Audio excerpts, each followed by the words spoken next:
वक्त कितना जल्दी बदल जाता है और लड़कों का दिल कितना जल्दी भर जाता है ना। अस्सलाम वालेकुम, मैं हमारी यारी, आप देख रहे हैं मेरा चैनल। रजब बट के इल्जामात तमाम के तमाम झूठे साबित हो गए। ईमान का वॉइस नोट सबूत, दिल दहला देने वाली कहानी दूसरी साइड से निकल के आई, जिसको सुनकर आपके रोंगटे खड़े हो जाएंगे। ईमान की आंखों में आंसू। मैं कभी तसव्वुर भी नहीं कर सकती थी कि रजब बट मुझे तलाक देगा। रजब की वालिदा जो हैं वो क्या ईमान से उकता गई थी? क्या वो अब ईमान को अपने घर में नहीं रखना चाहती थी? उन्होंने रजब बट को छूट दे दी कि तुमने इसको रखना है या नहीं रखना, तुम पर डिपेंड करता है। सब ने उसको ब्लॉक कर दिया। रजब जवाब नहीं देता था। तलाक से पहले क्या कुछ होता रहा। ईमान ने बहुत ज़्यादा सबूत जो है, सॉलिड सबूत इस वक्त सहाफ़ी को दिए और जो रजब बट है वो पूरी दुनिया के सामने एक्सपोज हो गया। रजब बट अपना 11,000 सब्सक्राइबर्स के जाने पर रो रहा है और ईमान ने तो मेरे ख्याल में इसके मिलियन सब्सक्राइबर्स अब इससे छीनने का प्लान बना लिया, क्योंकि ईमान के पास ऐसे ऐसे सबूत हैं। जो बातें इसने पॉडकास्ट में बैठ के की थी वो सब झूठी साबित हो गई, एक एक बात झूठी साबित हो गई। तलाक के पेपर्स जो है वो किसके कहने पे भिजवाए? ईमान की जो सास है, रजब की माँ और रजब की बहन का इस घर को तोड़ने में कितना बड़ा हाथ था। रजब पहले दिन से इस शादी को चलाना नहीं चाहता था और माँ जी को और जो गज़ल साहिबा हैं उनको भी एक आंख नहीं भाती थी, क्योंकि जो मस्कीन समझकर ये लोग लेकर आए थे वो इतनी मस्कीन नहीं निकली। वो अपने हक़ के लिए आवाज़ उठा रही थी, वो अपना हक़ मांग रही थी, जिसका इन माँ बेटी को बहुत दुख हो रहा था। क्या सबूत सहाफ़ियों को दिए, सुनकर आपके भी रोंगटे खड़े हो जाएंगे। कहानी का दूसरा रुख बहुत हॉरेबल है। अभी तो 11,000 लोग गए हैं, अभी तो मिलियन सब्सक्राइबर्स जाने का जो है अंदेशा भी नज़र आ रहा है। रिक्वेस्ट है चैनल को सब्सक्राइब करें, हमें इसकी ज़रूरत है। वीडियो को आखिर तक ज़रूर देखिएगा। अब बात यह है कि शहरियार साहब एक यूट्यूबर सहाफ़ी हैं, वो जाते हैं ईमान के घर और ईमान की साइड की स्टोरी जो है वो लेकर आते हैं। ईमान की साइड की स्टोरी अभी तक उसका भाई ऑन जो है दुनिया के सामने रखा था, उसने ख़राब ही किया सारा मामला। हमने देखा है ऑन ने गंदी घोला है, ऑन ने सारे मामलात को बुरे तरीके से ही ख़राब किया। और दूसरी तरफ रजब बट जो है उसने सबको मिला के किस तरह से गेम खेली है। ये गेम बहुत पहले की थी। रजब बट ये शादी चलाना ही नहीं चाहता था, पता नहीं किस तरह से बच्चा पैदा हो गया। उसके बाद इनके ताल्लुकात ही नहीं थे, बातचीत नहीं थी, दोनों तरफ ईगो बहुत ज़्यादा थी। अब जी ईमान की तरफ की पूरी कहानी, इल्ज़ामात के जवाबात और दूसरी तरफ की हकीकत जो बहुत खौफनाक है वो शहरियार साहब ने जो है वो रखी है। शहरियार साहब ईमान के घर का दौरा किया, वहाँ ईमान उसकी वालदा खाला मौजूद थी। मुलाकात ऑफ कैमरा हुई, जहाँ शहरियार साहब जो हैं वो बहुत ज़्यादा करीब थे रजब फैमिली के, क्योंकि रजब बट का उन्होंने इंटरव्यू लिया था, इनके घर भी आना जाना था। और वो कहते हैं मैंने बहुत कोशिश की कि तलाक ना हो, लेकिन रजब बट जो है उसने झूठे इल्ज़ामात लगा के इस तलाक को जो है वो देना ही देना था, आज नहीं तो कल। फिर भी हम चाहते हैं कि मामला ठीक हो जाए। वो कहते हैं कि ईमान जो है उसकी आंखों में गम था और वो तकलीफ़ में नज़र आ रही थी। खाला और वालदा भी उदास थी, पता नहीं वालदा उस वक्त जो है क्यों इतना बढ़ के बोल रही थी। जब ईमान का बेटी का घर ख़राब हो रहा था उस टाइम जो है वो थोड़ा सा झुक जाते, यानी कि इतने ग्रुप्स और जो कहानियाँ रजब बट सुना रहे उसमें से कोई 1-2% तो सहयोग ही लोगों ने लिखा। शहरिया ने का घर का माहौल बहुत अफसरदा था।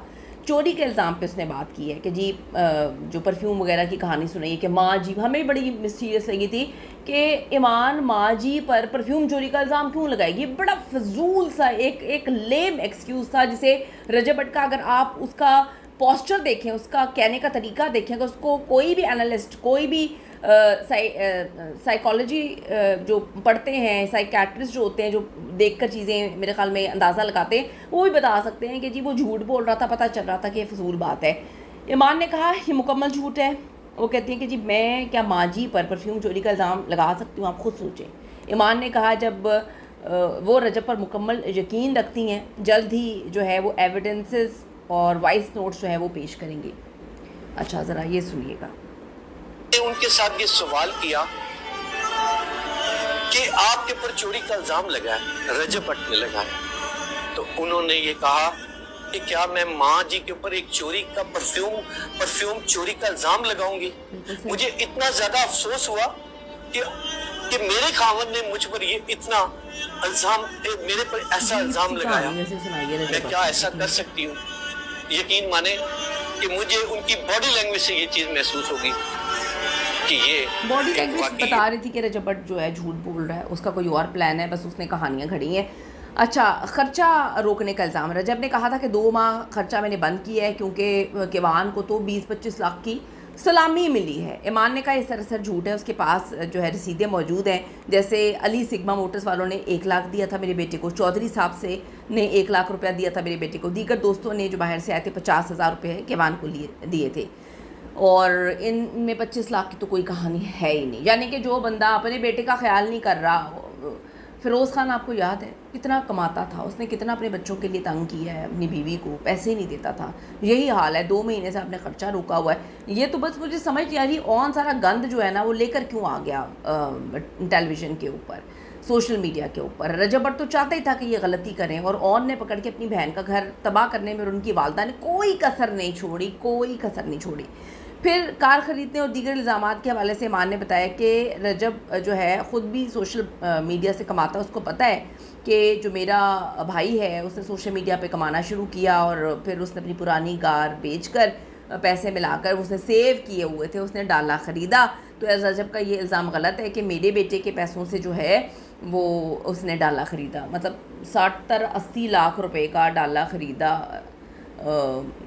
ऑन ने। बड़ी अजीब सी बात है कि उसके ख़रीदने की टाइमिंग भी बड़ी अजीब है।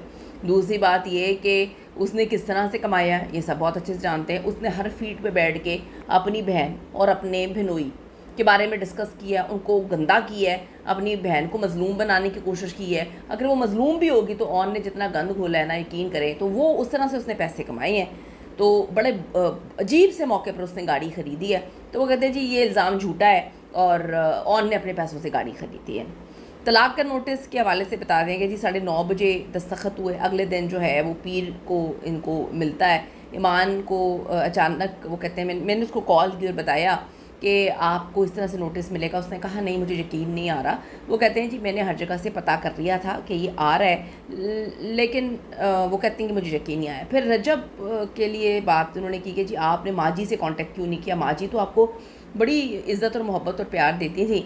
तो उसने कहा जी माजी ने मुझे ब्लॉक किया हुआ था। फिर उसने कहा जी सलमान को आप कॉल कर लेती हैं, तो सलमान ने भी मुझे ब्लॉक किया हुआ था। हर बंदे ने इनको ब्लॉक कर लिया था।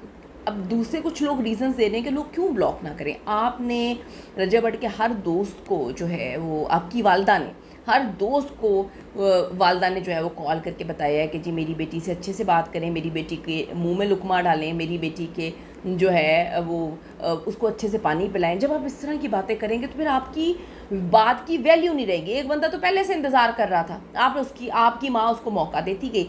तो उन्होंने कहा कि जी अब देखिए वैसे कितनी ज़्यादती वाली बात है कि रजब भट्ट की अपनी भी बहन है। मैं कहती हूँ लोगों को शर्म नहीं है, रमज़ान के मुक़द्दस महीने में आपने नोटिस भिजवाया है, एक बच्ची को तलाक दे दी है, जो भी उनके मामलात हैं। आपने इस तरह से अपने बेटे का भी ख्याल नहीं किया, खौफनाक तरीके से आपने एक मुक़द्दस महीने में उसको तलाक भिजवाई है, और आप पार्टियां करते फिर रहे हैं, आप सेलिब्रेशंस बनाते फिर रहे हैं। आपको 11,000 सब्सक्राइबर्स के जाने का गम है, आपके बेटे की ज़िंदगी पर बात हो रही है। आप ये नहीं देख रहे कि वो अपने मामू के सर पे पलेगा, वहाँ पे पलेगा, किस तरह पलेगा।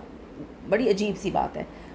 ये सुने आपका किया, उन्होंने कहा कि उन्होंने मुझे ब्लॉक कर दिया था।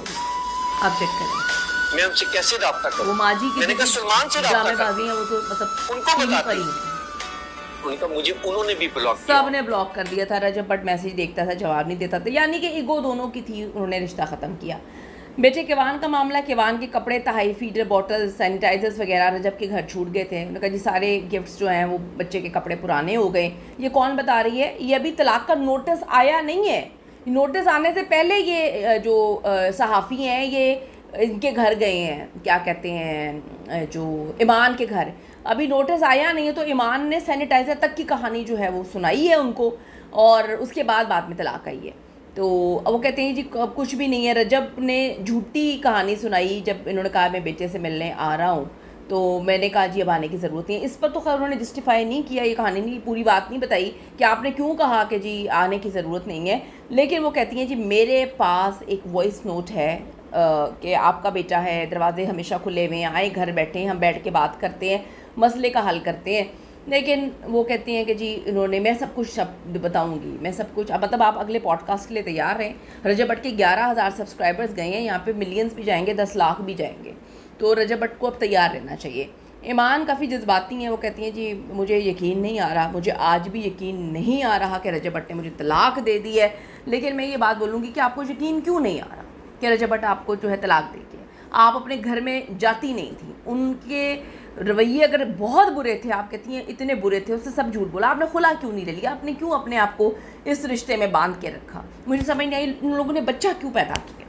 तो ये दूसरी साइड की स्टोरी है जहाँ पर कहानी खुलकर सामने आई है कि भाई रजब भट्ट ने बैठकर सिर्फ झूठी कहानियाँ सुनाई। आपको क्या लगता है, ईमान झूठ बोल रही है रजब भट्ट? अपनी कीमती राय दीजिएगा। See you in the next video.